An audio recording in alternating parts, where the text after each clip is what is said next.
صلى الله على محمد صلى الله عليه وسلم.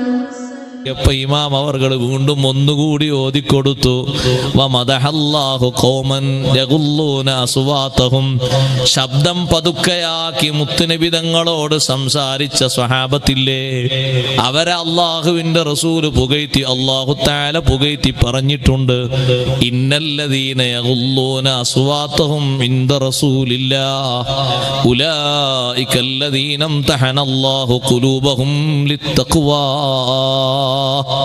അല്ലാഹുവിന്റെ റസൂലിന്റെ സവിധത്തിൽ പതുക്കെ സംസാരിക്കുന്നവർ ഉറക്ക ദുആ ചെയ്യരുത്. എത്ര സങ്കടമുള്ള സംഗതിയാണെങ്കിലും ആര് കേട്ടാലും കരച്ചിൽ വരുന്ന അത്രമാത്രം വിഷമമായ വിഷയമാണെങ്കിലും ആദരവോടെ, വളരെ സൂക്ഷ്മതയോടെ, വിനയത്തോടെ അല്ലാഹുവിലേക്ക് കൈയുയർത്തി ചോദിക്കണം. ഉമ്മമാരോട് പറയട്ടെ, ഏതെങ്കിലും പെൺ സഹോദരിമാരവിടെ വന്നിട്ട് ഒച്ച വെച്ച് കരയുന്നത് കേൾക്കുമ്പോ ഇങ്ങനെയാണ് ഇവിടെ പ്രവർത്തിക്കേണ്ടത് എന്ന് മനസ്സിലാക്കി പോകരുത്. അതിന്റെ പുറമെ പറയട്ടെ, ചെരുപ്പ് കയ്യിൽ പിടിച്ചുകൊണ്ട് ഹുജറത്തു ഷരീഫയുടെ മുന്നിലേക്ക് എങ്ങനെ പോകാനാ? സ്വന്തം ബാപ്പ ഒരു സ്ഥലത്തിരിക്കുമ്പോ ഇടത്തെ കയ്യിൽ ചെരുപ്പും ഇങ്ങനെ ഉയർത്തിപ്പിടിച്ച് വാപ്പാനോട് സംസാരിക്കാൻ നിങ്ങൾ ധൈര്യപ്പെടുമോ? അത് ബഹുമാനത്തിന് കുറവല്ലേ? സ്വന്തം ഉസ്താദിനോട് ഇടത്തെ കയ്യിൽ ചെരുപ്പും പൊക്കി പിടിച്ചുകൊണ്ട് നിങ്ങൾ സംസാരിക്കുമോ? സുബ്ഹാനല്ലാഹ്, ചെരുപ്പും പിടിച്ചാണോ ഹുജറത്തു ഷരീഫയുടെ മുന്നിൽ പോയി നിൽക്കുന്നത്? ആ ചെരുപ്പ് വെക്കാൻ അപ്പുറത്ത് സ്ഥലമുണ്ട്. അല്ലെങ്കിൽ നിങ്ങളെ വാഹനത്തിലോ നിങ്ങളെ വീട്ടിലോ എവിടെയോ ചെരുപ്പ് വെച്ച് പകരം ഒരു ഹുഫ് വാങ്ങി അങ്ങ് ധരിക്കുക, ഷോക്സ് വാങ്ങി അങ്ങ് ധരിക്കുക. ചില ബഹുമാനം തീരെ ഇല്ലാത്ത വിഭാഗം ചെരുപ്പ് പുറത്തു കൊണ്ട് വന്ന് ഇടുന്ന ശബ്ദം കേൾക്കുമ്പോ നെഞ്ചു പൊട്ടിപ്പോകുന്നു. തീരെ ബഹുമാനത്തിന്റെ ഒരു തരി പോലും അവരെ കൽബിൽ ഇല്ലേ ഇല്ല.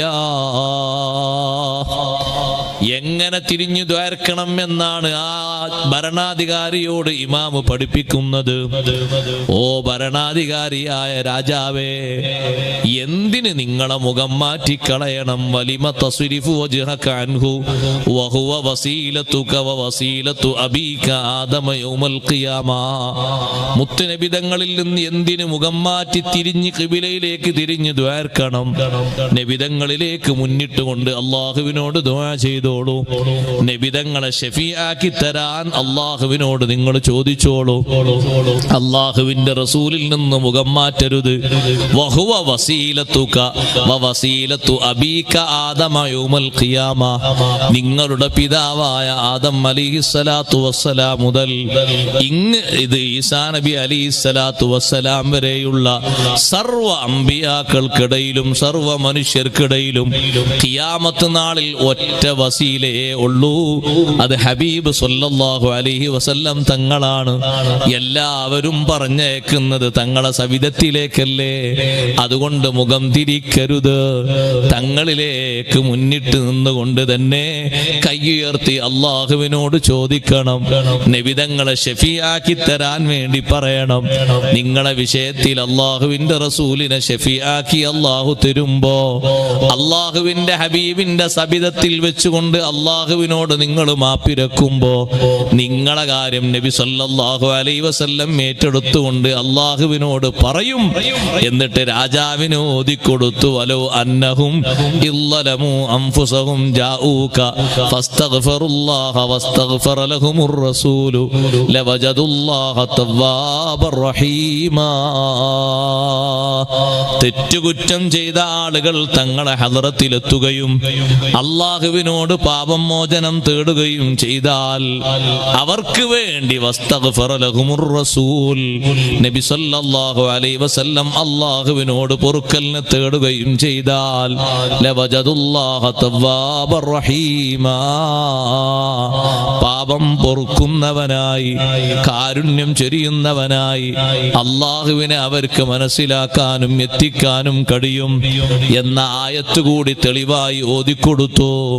നല്ല തഅലീം വേണം മുഅ്മിനീങ്ങളെ. മഖാമിന്റെ മഖ്ബറയുടെ സവിധത്തിൽ വെച്ച് ഭൗതിക സംസാരം സംസാരിക്കരുത്. ഉലമാഇന്റെ, ഔലിയാഇന്റെ, സുലഹാഇന്റെ, അംബിയാഇന്റെ മഖാമിന്റെ ഹളറത്തിൽ വലിയ ബഹുമാനമല്ലേ പാലിക്കേണ്ടത്? തൂരി സീനാ പർവ്വതത്തിന് എന്താ ബഹുമാനം? തൂരി സീനാ പർവ്വതത്തിന് എന്താ ബഹുമാനം? അതൊരു സാധാരണ മലയായി കാണാൻ പറ്റുമോ? തൂരി സീനാ പർവ്വതത്തിലേക്കല്ലേ മൂസാ നബി അലൈഹിസ്സലാമിനെ അള്ളാഹുവുമായി സംവദിക്കുന്നതിന് അള്ളാഹു ക്ഷണിച്ചു വരുത്തിയത്. അവിടെ വെച്ചല്ലേ അള്ളാഹു തആല തൗറാത്ത് മൂസാ നബി അലൈഹിസ്സലാമിന് നൽകിയത്. ആ പർവ്വതത്തിലേക്ക് അങ്ങ് പ്രവേശിക്കുമ്പോ അള്ളാഹുവിന്റെ നിർദ്ദേശം എന്താണ്? ഫഖ്ലഅന അലൈക ഇന്നക ബിൽ വാദിൽ മുഖദ്ദസി തുവാ. രണ്ട് ചെരുപ്പും അഴിച്ചു വെക്കുക, നിങ്ങൾ പരിശുദ്ധമായ ഒരു താഴ്വരയിലാണ്. ഒന്ന് പോയി നോക്കൂ സഹോദരങ്ങളെ. ഈ ആയത്ത് ഇന്നും അവിടെ കവാടത്തിൽ എഴുതി വെച്ചിട്ടുണ്ട്. ഫഖ്ലഅന അലൈക ഇന്നക ബിൽ വാദിൽ മുഖദ്ദസി തുവാ. എന്താ നമുക്ക് അവിടെ കാണാൻ പറ്റുന്നത്? എന്തെങ്കിലും ബഹുമാനത്തിന്റെ അടയാളങ്ങളുണ്ടോ? അള്ളാഹു ബഹുമാനിച്ചതിനൊക്കെ ബഹുമാനമുണ്ട്. അള്ളാഹു തആല ബഹുമാനിച്ചതല്ലേ പള്ളി. അതുകൊണ്ടല്ലേ പള്ളിയുടെ ഉള്ളിൽ ഭൗതിക സംസാരം